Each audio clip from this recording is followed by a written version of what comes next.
Hey everyone, it's Fun Around and my name is Jordan. This video will be for Tuesday's two games for the NBA playoffs. We have the Cavaliers and the Pacers, and we have the Thunder and the Nuggets. And I would just say, I know I've been out for a couple of days. This day is my birthday. Cleveland, can you just not get eliminated on my birthday? Can you just give me a playoff win on my birthday? I know you guys probably aren't going to get 3 in a row, but just give me one, please. So for this video, I have a pick for each game, and if you do like the alt parlays, I will put one in the pinned comment. Right now, I do not have all of the alt lines available to me for those type of parlays to get to near even money. So you will see images that come up on the screen right here. That's from a data app called Outlier. There will be a link in the description for a 7-day free trial for Outlier. And I also want to say it's crazy that the Mavericks got the #1 pick. I said it in my Discord when they were talking about the lottery 20 minutes before. I said, guys, the Mavericks are going to win it. The Mavericks sacrificed Luka to Adam Silver, and he's going to reward them. And it happened, and I'm sure a lot of people were thinking the same thing. But when it actually happened, it was like, wow, this is actually rigged. So that was crazy to see. But talking about this Cavaliers and Pacers game, Cavaliers, Donovan Mitchell is questionable. He got injured at halftime of the game 4. Looked like he was shooting around, then he just goes and grabs his ankle. I feel like he didn't want to play in that second half, so he just stayed in the locker room and just kind of, I don't know. But the Cavaliers are all beat up. They're saying Donovan Mitchell is questionable. If he doesn't play, then they definitely have no shot. But this game is in Cleveland. I feel like if he does play and they do have all of their guys, they do have a good shot here at extending the series. And then Indiana will have a good shot at closing it out back at home in game 6. And since I haven't been on here in a couple of days, I do not like the adjustments that Kenny Atkinson had made from game 3 to game 4. That zone was great that he threw out in game 3. He had to have known that the Pacers were going to practice against it the entire day off to try to find good looks, and he came out very first possession, which is fine, to see if they figured it out, and they beat it. And then he tries it again and he sticks with it, and they start knocking down a bunch of threes. That zone has Evan Mobley at the top, and they were posting up guards down low with Miles Turner. It just got ugly, and Kenny Atkinson wasn't able to adjust properly. And also Miles Turner and Pascal Siakam are not the toughest big men in the world, but they are punking Evan Mobley and Jared Allen down low right now, which is awful. So it's safe to say I'm pretty disappointed in my Cavaliers. But I do have a pick for a Cavaliers player. There's a couple of guys in the Cavaliers that look like they actually want to be out there and actually want to try. I would say one of those guys was Donovan Mitchell for the early part of this series. But he didn't go out there in that second half down 40. I don't blame him, to be honest. But the next guy, this guy's starting to become like a glue guy for the Cavaliers. I know they've lost 3 out of 4 games, but he's doing the little things that you need to do to win, and it's because he's been there before. And it's Max Strus, and I like him over 9.5 rebounds and assists. This line is normally at 8.5, but now it's starting out at 9.5 for plus money. So for plus 105, you'll see he's gone over in 3 out of 4 games in this series.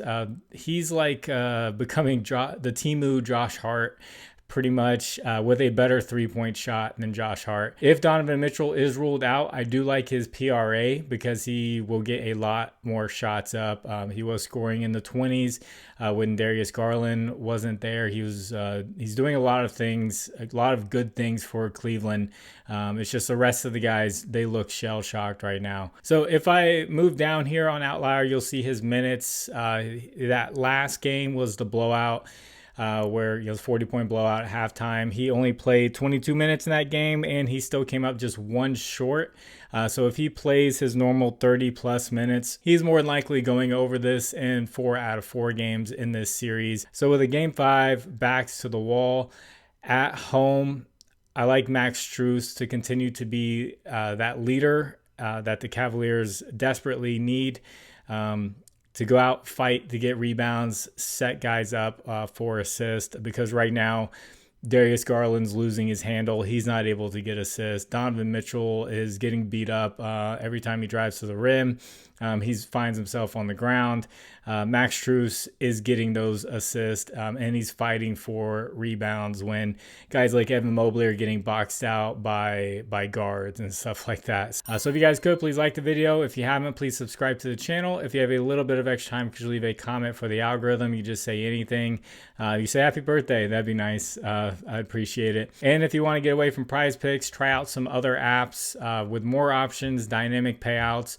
And it's good just to have different apps just so you can make sure like you're getting the best payout possible. Check out Underdog Fantasy, Sleeper, ParlayPlay, ChalkBoard, or Better.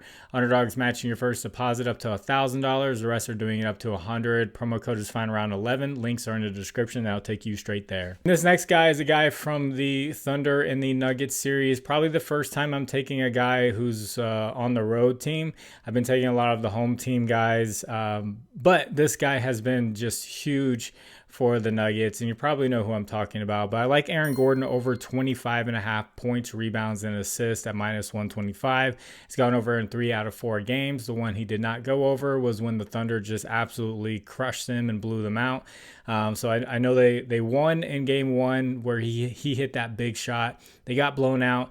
They went to Denver and won 1, lost 1, and some close games, and I imagine this game's going to be another close one. I know the spread doesn't say it. The spread's like 10.5 for the Thunder, but he has just been huge for the Nuggets. If it is a close game, he should go over this line. He's been getting like 37 in each of the games except for that one blowout game where he didn't play much. So he played just 27 minutes in that blowout.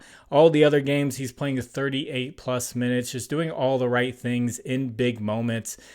If you're watching this series, every time they need a 3, it's like Aaron Gordon's that guy to knock one down. Every time they need a big offensive rebound, he's there, or assist. Like he's doing everything. He's another glue guy right now for the Nuggets, when you would think Jokic would be like the main glue guy, obviously, because he does all those other things. But Aaron Gordon has been massive for the Nuggets. So even though it's on the road, I still like this line where it's at, just the way he's been crushing it. So as long as it's competitive, I think he is good for this line. So it's Aaron Gordon over 25.5 PRA -125. So if you guys would like to discuss lines further, I have a Discord. Link is in the description. You can talk about NBA, baseball, and then WNBA is coming up. I will have videos for the beginning of the year. I know a lot of roster changes have happened over the summer.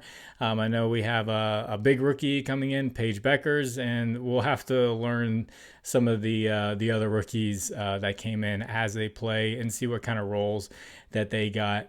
But it's crazy. Dallas got the #1 pick in both leagues, so that's interesting. And then as far as a recap goes for, gosh, I forgot what it was. It was like Friday or something like that. I had Naismith for points. He didn't get it done. I picked the 2 guys who had been the most consistent when it came to scoring, and that was like their bad game. So like the consistency and then just dropped. Like they became popular plays and then they just didn't happen. So it was Naismith and Westbrook, both for 12.5 points. They were super popular plays, and they ended up short on those. They both didn't play too many minutes. For some reason, Westbrook's minutes dropped, but that was a while back. So both of those had missed. I've had much more success with the alt parlays. But hopefully these 2 props can do well, and I will put in the pinned comment some of those parlays, like I said. So I'm going to get this edited and get it out to you. God bless you all. It's fine around. My name is Jordan. It's good to be back. I will catch you on the next one. Bye.